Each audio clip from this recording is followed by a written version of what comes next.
Hey guys, Paul Pluta channel, doing paid reviews. Quick wristwatch check. Wristwatch check. Tudor Black Bay Burgundy. Okay guys, let's jump straight in and see what paid reviews we've got. Asking the king for advice and a review. Current collection. Here we go. Hey buddy, I've been a fan of yours for years. I've sent you $30 to get some advice regarding my next purchase. Honestly, I don't have many people in my circle to discuss these sorts of issues, so I thought I would reach out to you.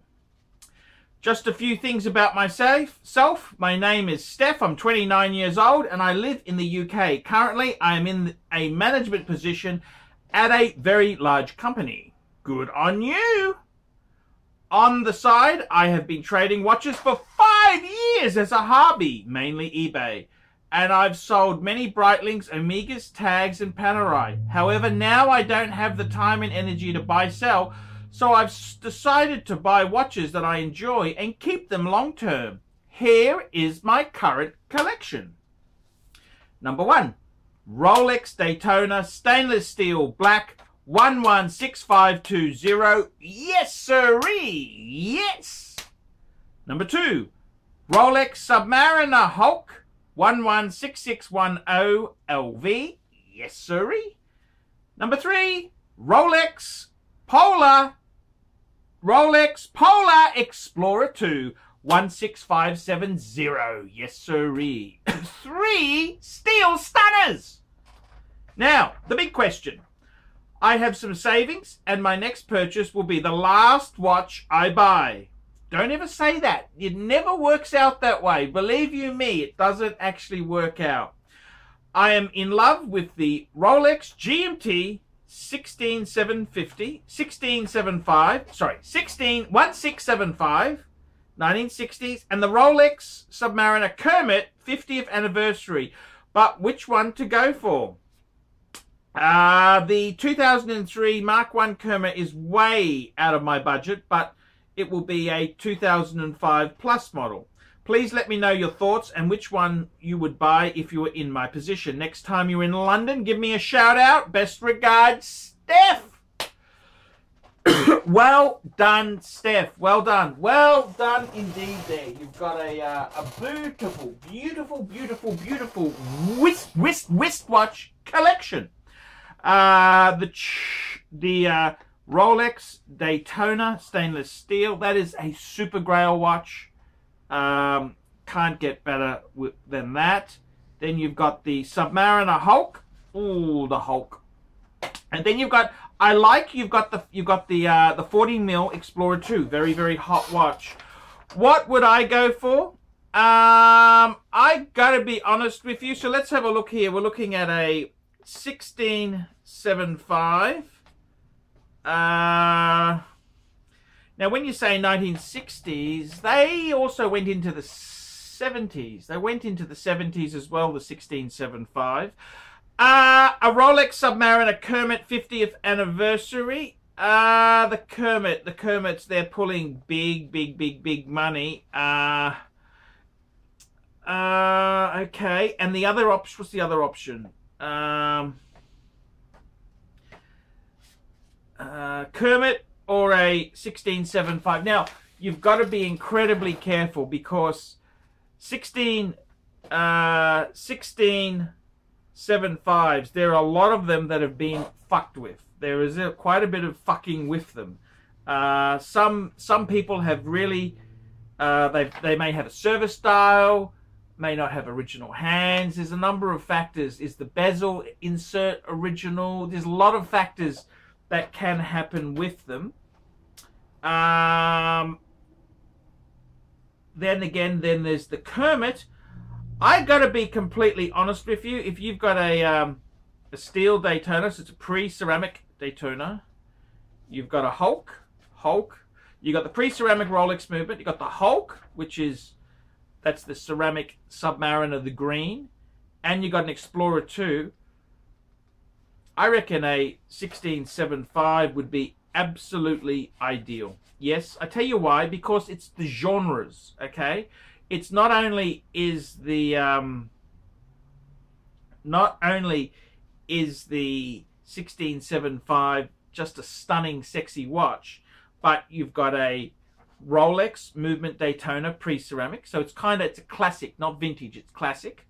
The Hulk, current model, and you've got a 16570, the Explorer Polar 2. That's kind of like a classic piece as well. I think it'd be so cool to have a vintage piece in there. A 1675, I think, covers your genres. 1675s are not cheap. They are quite expensive, but that's you asked the question, I'm giving you the answer. The other option is, I'll give you a low cost option, would be a Tudor Pepsi. That's a low cost option, because I think the Tudor Pepsi is really a modern version of the 6542, the Bakelite vintagey GMT. So that's where I'd be going. I don't think you need the Kermit. The Kermit is a great watch, but you got the Hulk. So I would be getting the GMT. I think that's a great addition to the collection. I think you've got your bases covered nicely. You've got a Daytona chronograph, Submariner Hulk, that's a diver, Polar, Explorer 2, that's a GMT function. So you've got a lot of your functions covered there. I think now that you've got the bases covered, I'd go for something fun and vintagey. That's my personal preference. Be a bit careful. It's a bit of a minefield, vintage. Vintage can be such a difficult matter there. So just tread carefully. The important thing is you buy your GMT. I wouldn't be necessarily buying it from a private individual. I'd be going to, say, a dealer, respected dealer. That's what I'd be doing. Check the movement to make sure it's not only Rolex, but it's also a GMT movement, because there's a lot of nasties. See, the problem with these vintages is that there's so many nasties happening. They do a lot of underhanded trickery. They can have a movement they pinch out of another watch, out of a not a valuable Rolex, like, say, not as valuable, like a date or an older date just, and they'll put it into an artificial non-Rolex case that looks like a 1675. So there is a bit of trickery there. Be very, very careful. It's a minefield. Vintage is a minefield. I've kind of stayed out of it because it just worries me that. I also like pieces I don't have to worry about, like the seals, the waterproofing on modern pieces is so much more advanced than older pieces, and that's my opinion. But you asked the question, if you can get a really nice 1675, make sure you get one with a bracelet. Nice. Don't just get your first one you can. Look around for a good example. A good example is always, it's much better to wait and get a really nice minter. You'll always get better prices. You'll always retain your money if you get a good example. Good examples are harder to find, and that's where I'd be going. That is exactly where I'd be going. It's quite funny. The 1675, that's the GMT function Rolex. You know, I remember a Japanese magazine told you how to convert it into a orange hand Explorer 2. That's how the 1675 was soft. It was soft model. Nobody really wanted it. Now they're super valuable. So I think they got a lot of. That's a great model. 1675 is a really cool model. I if you can afford it, go for it. If money's a bit tight, Tudor Pepsi GMT. That's where I would go. Tudor Pepsi GMT. That's what I would be saying. So thank you, Steph. Thank you so much, and keep watching the Paul Pluta and the Archie Luxury channel. Tell me what you fuckers think of that. Comments below. Put some nasty comments below for Steph. Guys, it's really dishonest to jump into bed with garbage. It's really dishonest. It's really dishonest. I mean, I've been approached hundreds of times by shitter brands. I said no. I said no. No shitters. No shitters. So just remember that when you're picking your YouTube gurus, don't always go for the one who everything's wonderful, everything's great, because it ain't the case. It ain't all fucking wonderful. I'm only signing it because it costs nothing.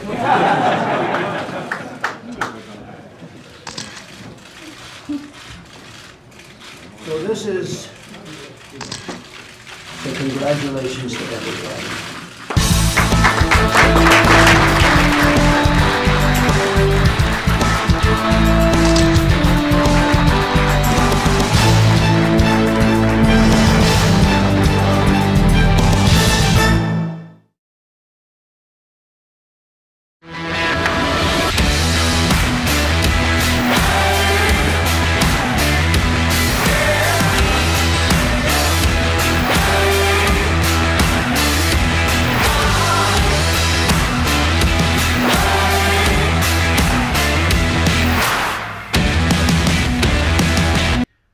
Oh, and don't forget, fuckaroonies, like, subscribe, and tell your fuckhead friends.